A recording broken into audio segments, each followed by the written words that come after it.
Қонақ күткендегі дастарханнан сіздер ең көп сұраған рецепт шпажкідегі тауық еті мен көкөністер. Поврапке екеумізден тағы да бір рецепт парақшамда белсенді болып қолдап пікір қалдырып отырыңыздар. Алдымен көкөністерімізді жуып тазалап төрт бұрыштап турап аламыз. Бізде кабачки мен тауық еті және қызыл болгар бұрышы.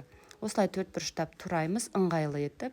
Сосын 2 шай қасық шамасында дәміне қарай тұз, 2 шай қасық паприка, сұйық май құямыз. Бізде құрғақ болып қалмау үшін 2 ас қасықтай майонез, 2-3 тіс чеснок, 1 үлкен ас қасықта соя соусын қосамыз, жақсылап араластырып, сосын чили қызанақтарының кішкентай бөлігінен тағы да салып араластырамыз.